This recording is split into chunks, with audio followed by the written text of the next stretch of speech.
Well, hello there. Welcome back to my channel. My name is Ashley. Today I'm doing an Agatha Christie reading vlog. I've never read anything by Agatha Christie before, but my book club this month is doing Crooked House by Agatha Christie, and I thought I would document my first time reading an Agatha Christie novel. Oh my gosh, I cannot talk today. Agatha Christie novel. One of the first series I was ever obsessed with was the Hardy Boys and the Nancy Drew series.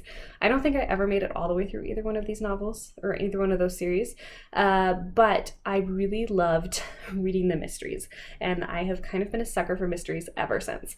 And I've heard that Agatha Christie is the queen of all mysteries, so I'm really excited to see what I think about this. My predictions for this is that this is I feel like Agatha Christie is old, but I don't logistically thinking. I think that's just because I'm young.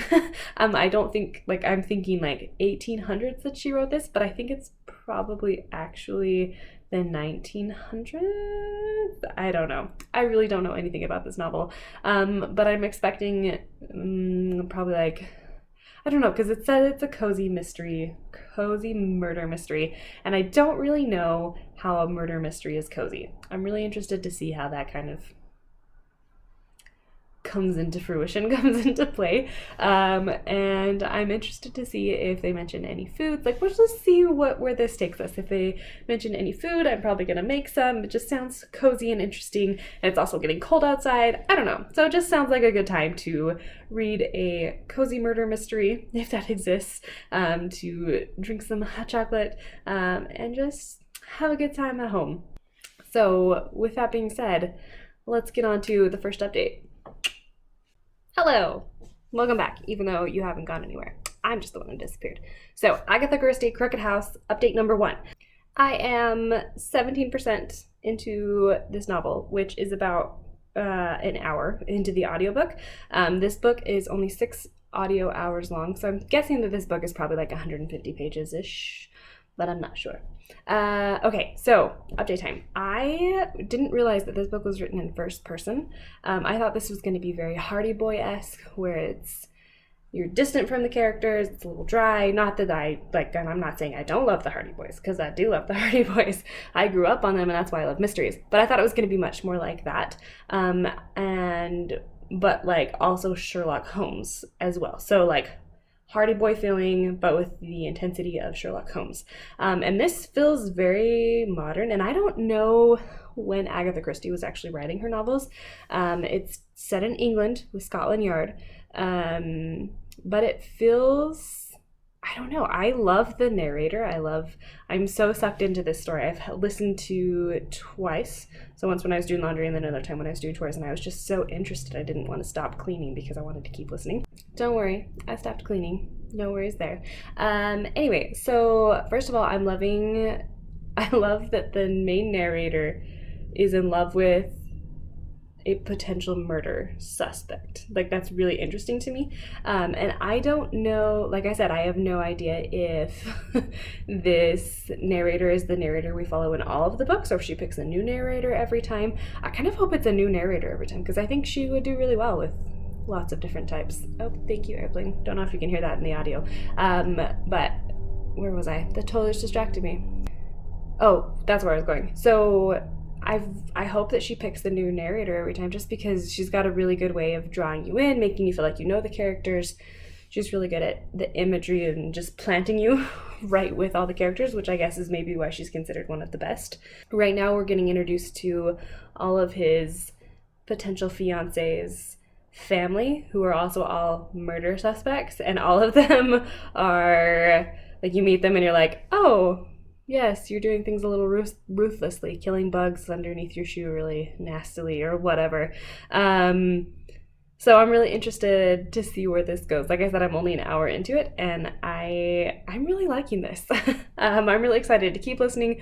I don't know, I don't have any theories yet. I tend to be really bad at figuring out the mystery part of the mystery. I'm just here for the ride mostly. I think the only book that I figured out the mystery before reading the reveal was One of Us is Lying by Karen M. McManus. But that was only because I really wanted to figure it out before the novel told me. So I listened to a bunch of stuff over and over and over again to try and figure out what was going on. And I don't know that I'm that invested in trying to figure out the mystery. I just want to enjoy the ride. So that's update number one. I'm enjoying it so much more than I thought I was going to. Bye. All right. Update number two. Okay. So I am fairly positive that the person that everyone is blaming this murder on has been framed. Why do I think that? I don't know. Maybe because the main detective also thinks that. Maybe I'm cheating a little bit. I mean, all of the children, like everybody essentially in the house, has a motive at this point, but all of them seem like fairly sketchy motives to me. And maybe that's just because I've never found anything worth murdering over, so maybe that's a character, not flaw, but I don't know. But I don't know that it, like somebody needed a lot of money or was bitter because his father didn't like him as much as his brother. And like those things, I just don't feel like those are things worth murdering somebody for. I don't know. And so I feel like that's clouding my judgment too, because I'm like, why would you kill someone over that? Why would you kill someone over that?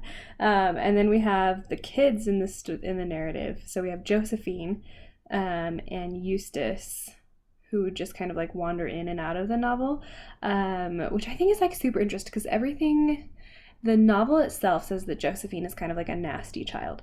And I'm like, geez, if this girl's a nasty child, I was a very precocious child also. And I'm not sure if that's just because from like the time period that she was in, she is a little wild, because there are like I listened to doors to hear what people were saying.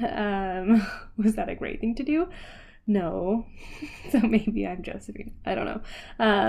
But I like they just made it out to be like this really big deal that she was like this terrible child, and I'm just like, yeah, like she definitely has a wild streak to her, but I don't know. I think she's all there because I know her sister's like, she's not all there.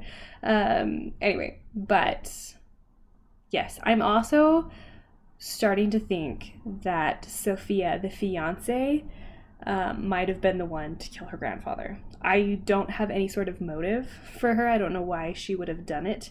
But it would be a really good idea to be the police's daughter-in-law, so to speak, and then have your husband come in and mess with the investigation to give like false perspectives. And so part of me is like, is this going to be a story about her slowly learning, like, or about Charles, the main detective, slowly learning that it was Sophia who did it the entire time? Is that where this is going? The only problem is she doesn't have a motive. So there we go. Also, I think it's humorous that they talk about this family as being super dysfunctional and weird, because I feel like this is a family unit that a lot of people can relate to, or maybe I relate to it. So I'm not sure. I'm not sure where that's going. I don't know. This really is very cozy though, and I think it's because the main narrator is never in any danger. I think it's atmospheric, and the main narrator is not in any danger. Obviously, like cozy, like someone's been murdered, but it is cozy somehow to just like sit down and think about all the clues and try and figure it out. And I still don't know how that adds up, but I get it, but I can't explain it. So that's frustrating. Anyway, that is all I have for this update. I will update you when I know more. Bye. Okay, update time. I have 1 hour left in this novel, and I am almost positive that the fiancée, Sophia, has been doing all the murders. Because now she has a motive, because she's inheriting all of the money. Brenda, the young wife who married the old dude, has been arrested, but somebody has attempted to kill Josephine for the second time. And like I feel really terrible because this is like a 12-year-old kid, and like I do think she gets more unpleasant on closer inspection. She definitely is a little vain. um, and she definitely seems to know a lot of things. Um, and I don't know. I really don't want it to be Sophia, but she's always the one that's calling Charles to be like, "Hey, this thing just happened," and I don't know. That strikes me as suspicious. Um, I don't know. I have a hard time seeing Sophia dropping cinder blocks on a child's head or poisoning somebody. But like, she's got the motive, she's got all the opportunity, she's got her convenient boyfriend running around for the police, getting things confused. Um, I I don't know. But I think it's the fiance. That's my guess right now. Um, what else? No, this story's gotten really interesting. Um, I have been enjoying listening to this a lot. um, to the point that I was like, I'm just gonna lie here and I don't want to do anything else except listen to this. I feel like I want to keep reading a lot more of Agatha Christie's works, but I feel like I would really enjoy reading them. I am enjoying listening. The narrator is fantastic, but this is something that I want to like physically be able to hold to enjoy the experience more. So yeah, I'll try. I think I'm gonna try some of her works, but I think I'm gonna have to check them out from the library. So if you have any recommendations for Agatha Christie and a great other books great other books that she's written, because she's written a lot of them. So list your favorites down below, and I'm gonna look into those because this is fun. I really enjoy murder mysteries. I really enjoy mysteries. This is great. So I'm probably gonna finish this today or tomorrow, and then we'll go from there, and we'll see what the final thoughts are. Anyway, so spoilers ahead. Be warned. Okay, bye. Ooh, I'm liking the pink Jedi thing we got going on here. I don't think the Jedis wore pink, but yes, we're gonna call ourselves the pink Jedi. Or maybe Sith. The Siths wear hoods too. The pink Sith? Doesn't have the same ring. Anyway, okay. Agatha Christie reading update. Numero, I don't even know, 5 I think now. I finished Crooked House. And spoilers ahead, so be prepared. I was wrong. It was not Sophia, much to my relief. It was Josephine, the little brat. It was Josephine, because her grandfather wouldn't let her go take belly dancing, so she killed him. And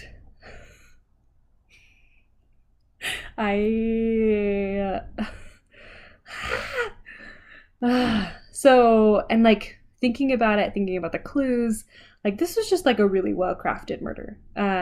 Everything was there, but like you had to be thinking hard about it in order to put all the clues together, which I appreciate about mysteries, right? Like I think a good mystery is something that you yourself as the reader can solve, and like you could solve it without a gimmick or a cheat by the author. And I feel like that could have been done with this mystery. I just didn't take the time or have the patience to do so. And also the aunt. But like this is not just like a 12-year-old murdered her grandfather, but then the great aunt murdered herself and the murderess. I don't know. If it's female, do you call it a murderess? I'm not sure. Like in order to protect Josephine long term, like this got like really complicated psychologically at the very end. I think it was a good ending. It was a really startling ending, and everything wrapped up maybe in the last 30 minutes of audio. So I probably would say the last like 30 pages of the mystery, which is how I like it, right? Like I like to be on the edge of my seat until like the very end.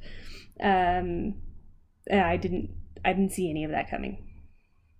So when Aunt Edith and Josephine disappeared, I was like, nope, Aunt Edith, she's murdered Josephine in a corner, and we're never seeing either one of them again.